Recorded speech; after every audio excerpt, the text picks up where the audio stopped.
பாத்தபட்சம் முள்ள இருக்கு, வேகமா இருக்க கூடாது. இந்த வீடியோ யாரும் மேலே தூக்கி விட்டுறாதீங்க. இது ஒரு முக்கியமான வெல்டிங் பதிவுங்க. 2 வீலர் வச்சிருக்க எல்லா நண்பர்களுக்கும் இந்த பதிவை ஷேர் பண்ணுங்க.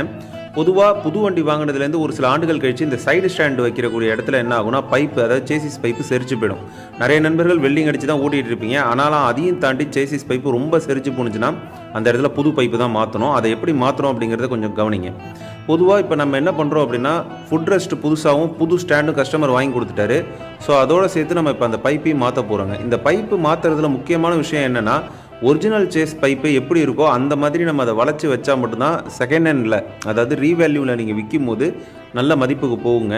ஒருவேளை நீங்கள் வெல்டிங் அடிச்சிருக்கீங்கன்றது தெரியுது அப்படின்னா ரொம்ப கம்மியான மதிப்புக்கு கேட்பாங்க. இப்போ பாருங்கள் அந்த பைப்பை நம்ம எப்படி வளைச்சிருக்கோன்னு. ஸோ இந்த மாதிரி வளைச்சி கரெக்டாக அந்த ஃபிக்ஸ் பண்ணி நம்ம வெல்டிங் அடிச்சு மேலே பெயிண்ட் அடிச்சிட்டோம்னா ரீவேல்யூ நல்லா போகுங்க. முக்கியமாக இந்த மாதிரி வெல்டிங் அடிக்கும் போது பெட்ரோல் கம்மியாக இருக்க மாதிரி பார்த்துக்கோங்க. ஸ்பார்க் ஃப்ளக்கை கழட்டி விட்டுருங்க. இந்த மாதிரி பதிவுகள்லாம்